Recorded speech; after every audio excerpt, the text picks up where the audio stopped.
ஒரு சிலர் நம்மள்ட்ட கமெண்ட்ஸ்ல கேட்குற ஒரு கொஸ்டின் என்னன்னா, ஒரு செடியில எத்தனை காய் வரும் அப்படின்னு கேட்குறாங்க.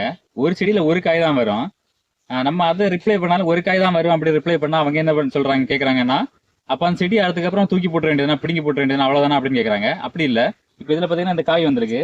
இது நம்ம இந்த ஒரு செடியில ஒரு காய் வந்திருக்கு. இப்போ நம்ம இதை வெட்டி எடுத்துட்டோம்.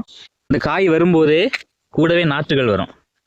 பார்த்தீங்கன்னா இந்த நாற்று வந்துருக்குல்ல சின்னதா, இந்த நாற்று வந்துடும்.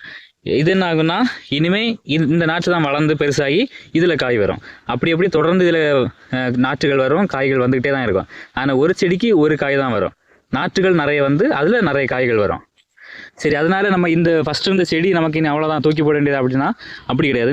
இதுதான் தாய் செடி. இதில் இருந்து அடுத்தடுத்த நாற்றுகள் வந்து மேலே மேலே வந்துகிட்டே இருக்கும். கடைசி வரைக்கும் அதுக்கு இதுக்கு ஊட்டச்சத்துக்கள் எல்லாம் கொடுக்குறது இந்த தாய் செடி தான். அதனால இந்த இடத்துக்கு இந்த தாய் செடியும் நமக்கு ரொம்ப அவசியம்.